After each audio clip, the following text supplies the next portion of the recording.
I just wanted to play video games.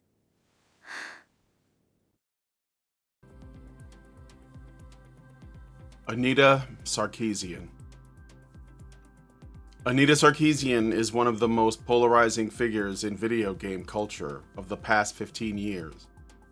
Emerging from relative obscurity in 2012, she became a central voice in debates about gender representation in games, online harassment, and the role of politics in entertainment media.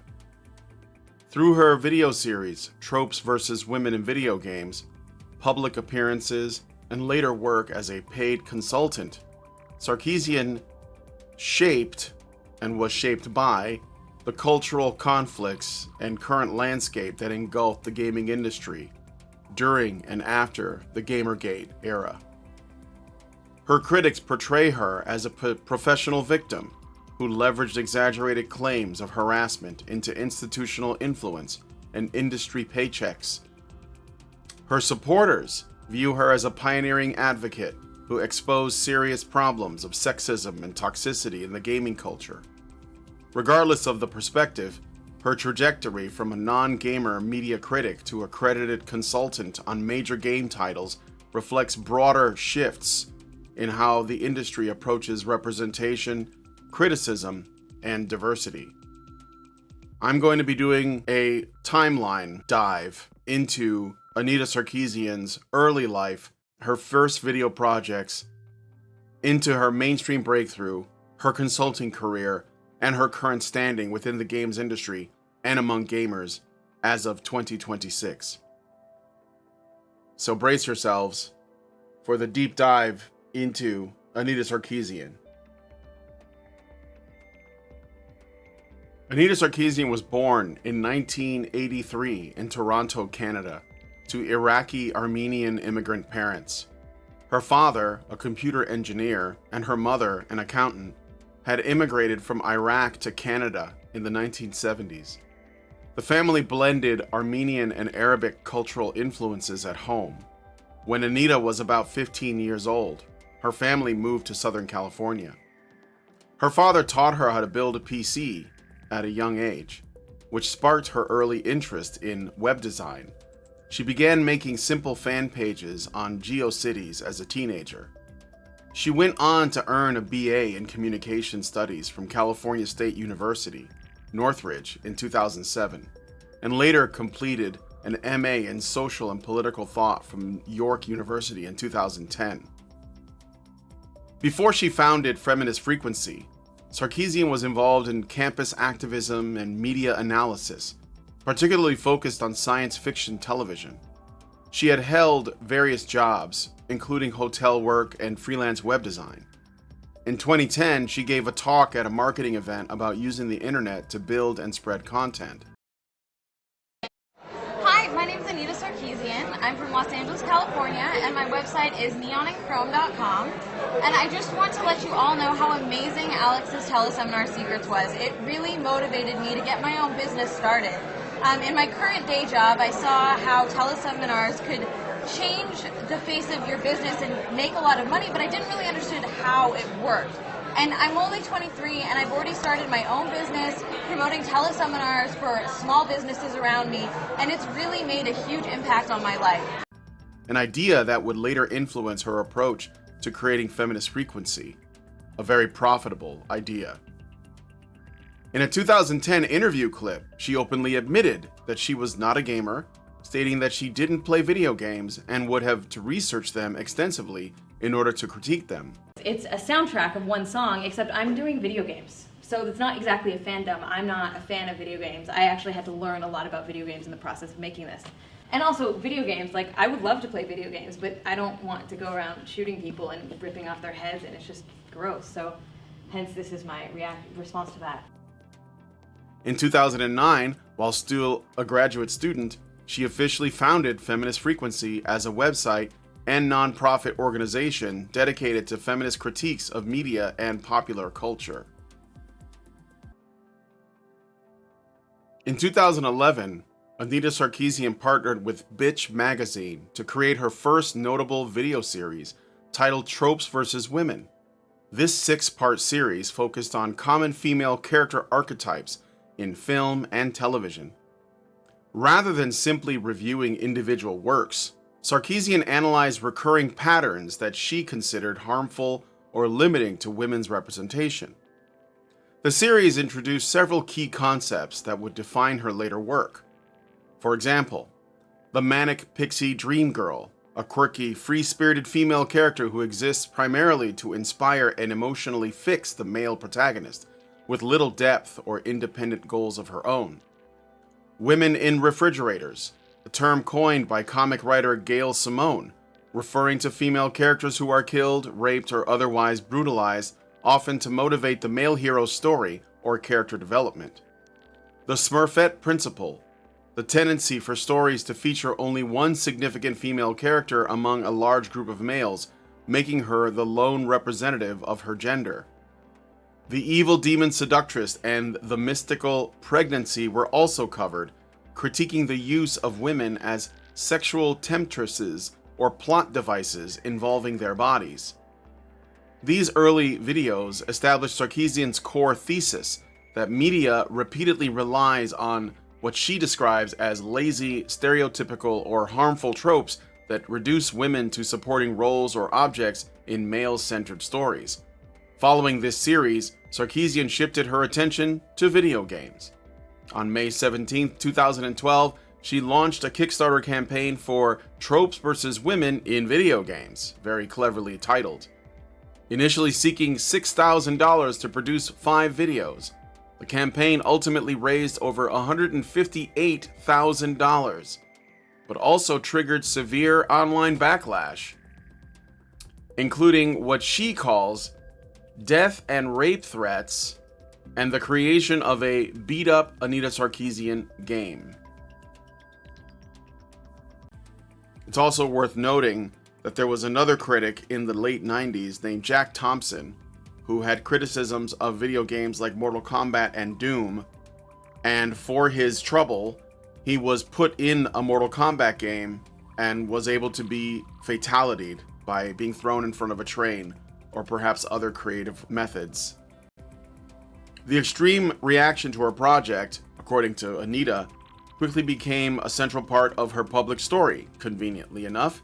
Sarkeesian argued that the harassment proved the very problem she was trying to highlight, that video game culture was deeply hostile towards women who criticized the medium. Critics, however, contended that while some harassment was real, she and sympathetic media outlets used these threats, or the narrative of threats, to frame any and all opposition and criticism to her work as misogynistic, effectively shielding her project from legitimate criticism about her lack of gaming experience and her strawman arguments against the medium and her misrepresentations and her analytical quote-unquote approach.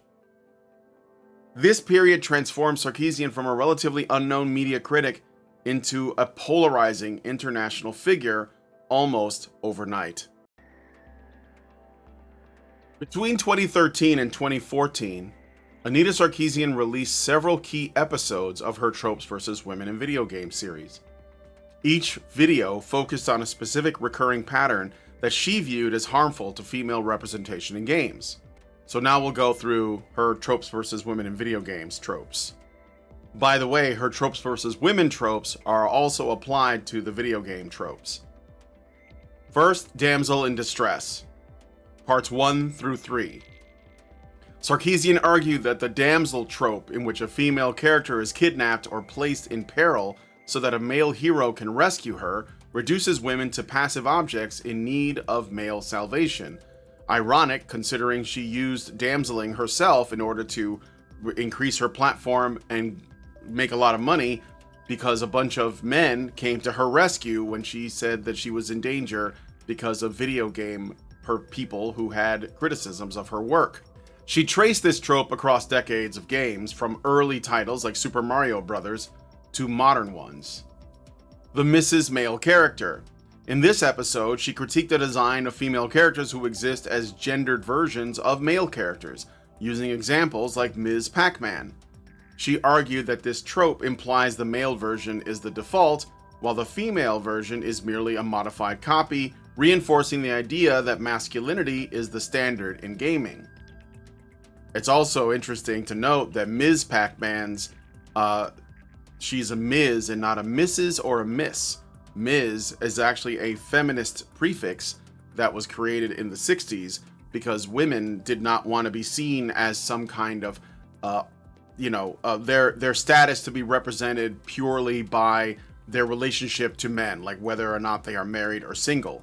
And so Namco was being pretty progressive when they decided to name Ms. Pac-Man Ms. Pac-Man. Women as background decoration, parts 1 and 2. This two-part video was among her most controversial. Sarkeesian claimed that many games use the bodies of sexualized, tortured, or murdered women as environmental set pieces to make the game world feel darker or more mature. She specifically criticized games like Grand Theft Auto, Hitman Absolution, and BioShock Infinite, accusing them of treating violence against women as atmospheric flavor rather than meaningful narrative. Never mind the countless digital dead of men that are in all video games, as most enemies are male. This is even so interesting as to point out that if you play the Fallout games and you want to increase your chances of being able to defeat enemies, you can choose one of the perks that lets you do more damage to female characters and a perk that lets you do more damage to male characters. Everyone picks the perk that lets them do more damage to male characters because the majority of enemies are male. These videos became the foundation of her public reputation. In 2014, she received the Game Developers Choice Ambassador Award at GDC. That same year, she appeared on The Colbert Report to discuss online harassment and the Gamergate controversy. 2015 became a pivotal year for Anita Sarkeesian as she gained significant mainstream institutional support. On September 24th of 2015, she spoke at a United Nations event in New York alongside Zoe Quinn. The event was connected to the Broadband Commission's report on cyber violence against women and girls. Both women shared their experiences with online harassment during Gamergate and called for greater action from governments and tech companies. That same year, Sarkeesian entered a high-profile partnership with Intel. In January of 2015, Intel announced a $300 million diversity initiative aimed at increasing the number of women and minorities in tech and gaming. This partnership with Feminist Frequency came shortly after Intel had pulled advertising from several gaming websites, most notably Gamasutra, following pressure from Gamergate supporters. It seems like no matter how much oppression she suffers from, she keeps falling upwards. The move to pull ads had drawn heavy criticism from progressive media outlets and industry figures, who accused Intel of siding with harassers. Many viewed Intel's subsequent diversity initiative and partnership with Sarkeesian as an attempt to repair their image and rebuild relationships with progressive voices in the industry. The partnership gave Sarkeesian and Feminist Frequency both funding and legitimacy within major tech circles. During this period, she also continued releasing episodes of Tropes vs. Women in Video Games and took part in multiple speaking engagements, which cost thousands and thousands of dollars to get her to appear at, by the way. This further cemented her status as a prominent voice on representation in media. From 2016 to 2019, Anita Sarkeesian continued her video work while steadily moving toward becoming a paid consultant within the games industry. She completed her main Tropes vs. Women in Video Games series in April of 2017 with the final episode, The Lady Sidekick. In this video, she criticized the common trope of female characters who exist primarily to support, advise, or emotionally assist the male protagonist, arguing that these characters rarely have independent goals or narratives of their own. It seems so simple to criticize female characters in video games when they simply fill a role other than the main character, isn't it? In 2019, she released a 3-part miniseries titled Queer Tropes in Video Games. These episodes covered topics such as the bury your gaze trope, the use of queer-coded villains, and the pattern of LGBTQ plus characters being treated as disposable or tragic figures in games. That same year, she co-launched the Games and Online Harassment Hotline, a text message support service for gamers and industry professionals experiencing online harassment. The hotline operated for roughly 3 years before shutting down in October of 2023. I guess they just weren't getting enough harassment to justify its existence. During this period, Sarkeesian also began taking on paid consulting roles with game studios, though most of these relationships were not yet made public. Notably, her work overlapped with Zoe Quinn's Crash Override Network, as both operated in the same activist and anti-harassment space during the post-Gamergate years. It's also worth noting that in 2017, I had the pleasure of being in her presence, as I attended an event called VidCon in California, which is basically a YouTube convention for YouTube content creators. I went there to meet up with some friends like Sargon of Akkad and Dave Cullen and others, and Anita was doing a speaking thing there about video games, and we sat in the front row, and this is the infamous, this is where the infamous, let's say, garbage human thing came from. You're making these dumbass videos that just say the same shit over and over again. And like, I hate to give you attention because you're a garbage human. Whatever.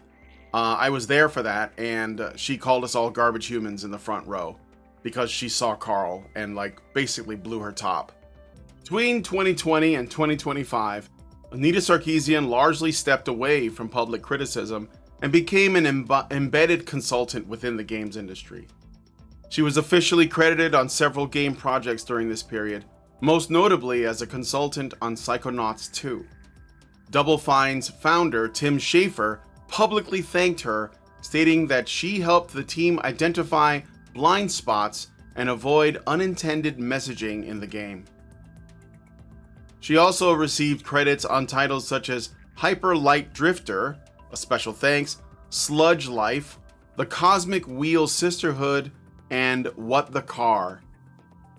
In 2021, Neil Druckmann, creative director of The Last of Us and Uncharted at Naughty Dog, and Harvey Smith, director of Dishonored 2 at Arcane Studios, both publicly credited Sarkeesian's earlier videos with influencing how they approach female characters and representation in their games. The Ambassador Award honors an individual who has helped the game industry advance to a better place. Anita Sarkeesian's work has done just that. A feminist and a media critic, Anita is a fan of popular culture, and she believes that it is one of the ways in which we learn about ourselves and the world around us. And that part of being a fan is to celebrate characters, stories, and programs that we love, while simultaneously being critical of the myths and representations that media can perpetuate. Many of the titles we've been discussing, the game makers have set up a series of possible scenarios involving vulnerable, eroticized female characters. Anita saw an opportunity to create, in her words, a space where feminism was easy to engage with in an accessible way. It's a rush streaming from a carefully concocted mix of sexual arousal connected to the act of controlling and punishing representations of female sexuality. Our early videos focused on popular film, TV shows, and even advertising, focusing on deconstructing stereotypes, patterns, and tropes associated with women. But the most extreme and gruesome variant of this trend is when developers combine the damsel in distress with the mercy killing. This usually happens when the player character must murder the woman in peril for her own good. I like to call this happy little gem the euthanized damsel. In 2023, Sarkeesian announced the closure of Feminist Frequency, citing burnout.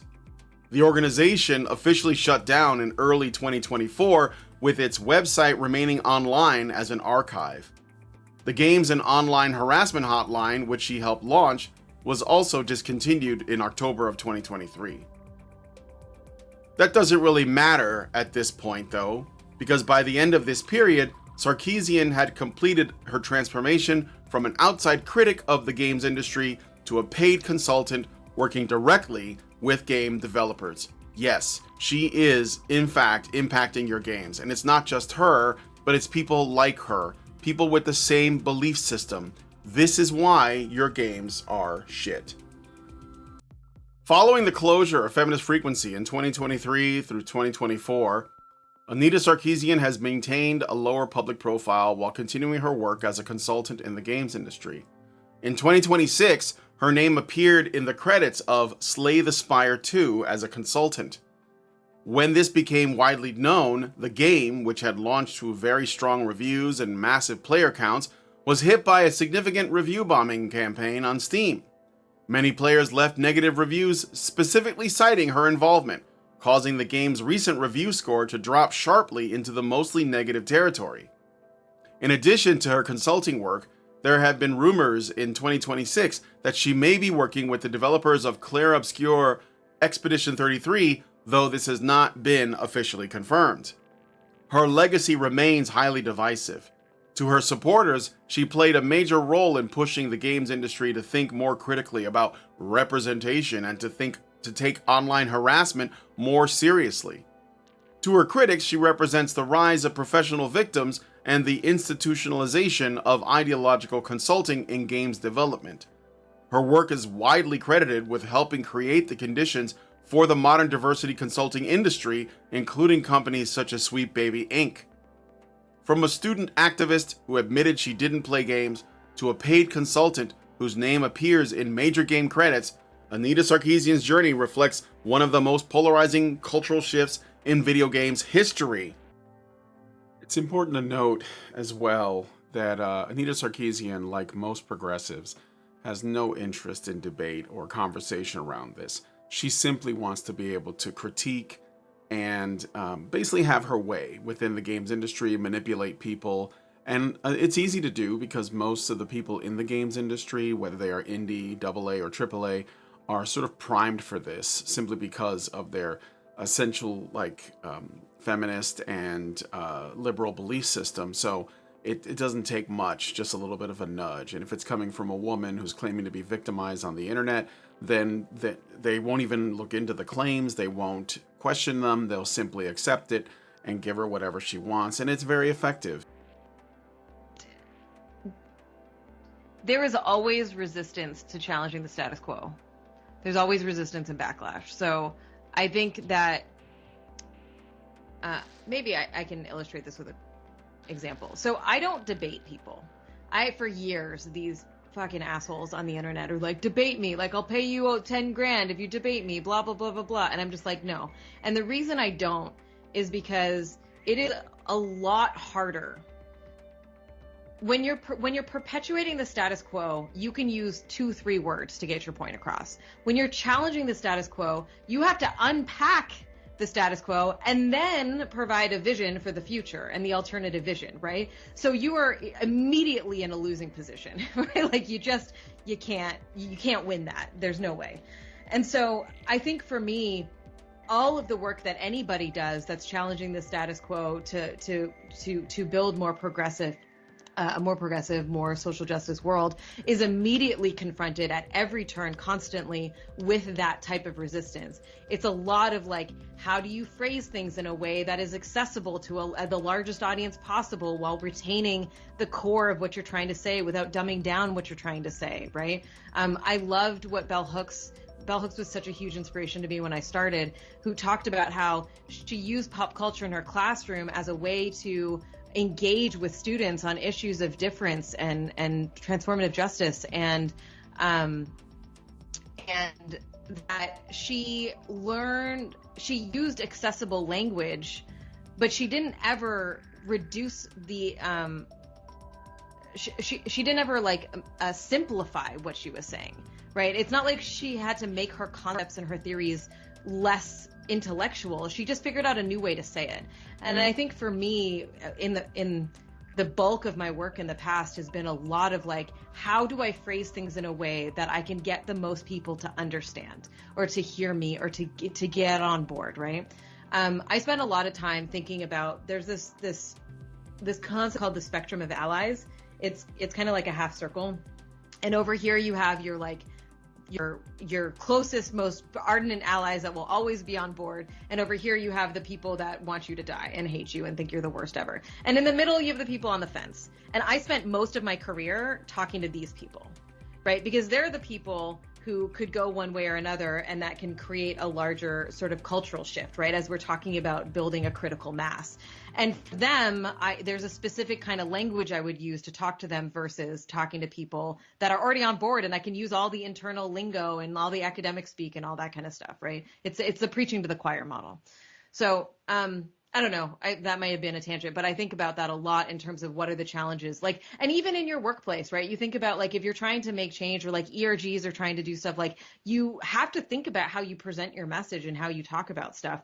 And you also have to understand that people are going to find you when they're ready. So you're planting seeds, right? Like, you're just like, you know, if you share a little snippet here and there and somebody argues with you and whatever, and they come back 2 years later and they're like, oh, fuck, I know what you were talking about now. This happens to me all the time. I get so many messages from people who are like, well, I was a shitty Gamergator and I'm sorry and I know better now. And I think some of it is age. Like, not that Gamergate was only kids, but it's age. And it's also what we're talking about is this systemic shift that has happened over the last decade, that, like, while we've had extremely regressive politics and an extreme backlash to the progress, we have seen a progressive shift. Like, let me tell you, in the middle of 2020, when, like, the big Black Lives Matter protests were erupting, hearing mainstream people say the word white supremacy was a fucking shock, because as, like, activists, we were using the word all the time, but we would not use it in, like, mixed company, because people didn't understand that white supremacy wasn't just, like, Nazis, right? And the fact that that is now mainstream and we're saying that word and we're talking about capitalism, like, it's not just the air we breathe. It is a system that could change potentially. Like, this shift is happening, right? And so remember, you're planting seeds, right? And even if you get frustrated, and even if you're like, oh, why don't you, like, whatever, there is an opportunity for them over time to come around and to see, you know, and be exposed to different ideas. I mean, if you have the support of all the people in the AAA industry, in the media, in education, in academia, in, like, you know, journalism, and they all have your back and they all see you as a victim and they all want to support you, why would you need to actually go up to the plebs that basically have counter arguments? Why would you even need to give them the floor? Why would you need to entertain them? You don't have to. You can just ignore them. And this is the problem that we face. You know, we don't have the power to, like, push back on this outside of, like, what we do with our money. And so that's what we have to keep doing. And hopefully when the people who are supposed to be serving us feel the pain enough, maybe they will just, like, back down. But I don't know what else to do here. But the truth is, she's never going to respond to her critics fairly. She's never going to represent them fairly. She's just going to keep doing what she's doing. And we just have to keep watching. And, yeah, be on the lookout for any of this stuff. So. Hello, Johnny! Nice living room scene! What happened to your auto-tune and your green screen? What is this shame that you can't hide your face from? Oh, that's right, you fucked with Bass Mom. We're not Jack Thompson. We love video games. Well, that makes sense, because Jack Thompson cared more about children's brains. We want them to be better. We don't want them to stay the same. Unlike your songs, a single jingle repeated again and again and again and again and again. We're not Jack Thompson. We don't want anything banned. You want to ban everything! At least Jack had an exit plan. Quite the opposite. We want the world of games to expand. It's kind of like he's saying, I am not a terrorist. I don't want anything slowed. Quite the opposite. We want the world of games to explode. You're living in a terror dream. I think you're confused. This is like my confused face, bro. Maybe it's our arguments. The one about putting the Gamergate people in ovens was, shall we say, bothersome. All the words we use. Like the tedious, innocuous, opprobrious obnoxiousness that you call fucking lyrics, Johnny! You don't like gone home. You're a traditionalist. Okay, Johnny. This is called a polyrhythm. It's 4/4 beat with 5/4 guitar solo. While I'm talking to you arrhythmically. So what do you take? The 4 chords in that little country song of yours, and the 4 little nylon strings on that mandolin, and call me a fucking traditionalist! Call of Duty 35 could coexist with Depression Quest. If it gets there by merit, yes, and not by sucking dicks. So we're not Jack Thompson. Jack didn't suck no dick. We love video games. Really? So how'd you feel about black people? We want them to be better. We don't want them to stay the same. But that totally does not make you a racist. No, we're not Jack Thompson. We don't want anything banned. Except images of women. And the human rights of men. Quite the opposite. We want the world of games to expand. Can't believe you went with that for a chorus, Johnny. Just a bunch of rookie forced rhymes, and you still only got a garbled mess out of it. Tell you what, let's have a jam. You told yourself. No, I didn't. A tale of triumph. It was told to me by a meritocratic narrative. Parents, bullies, and politicians too. It's mainly the bullies we don't like, actually. But now your mom wants to play video games. Like she did before I was born. And everything's no longer about you. You did not invent Oh, nerds. it's the end of gaming now as we know it. No, we're not even pre-gaming yet. Are gamers being put down and harassed? Does it count being told that you're Or over? are you living in a virtual terror dream? Tell us more about the trolls trying to rape you. Bedeviled by ghosts of censors past. Tell us more about the patriarchy. Oh, we are not Jack Thompson. No, you shit We love loads video worse games. than Jack. We want them Jack wanted to the be children better. safe, and he went Don't home with want his them ass to on a stay the plate. same. No, we are not You want Jack to treat Thompson. grown ladies like Don't babies, and you're still not going want away. anything 2,000 songs? Are you kidding me, Johnny? You're wasting your life and you're making no money. You get me? I just wanted to play video games.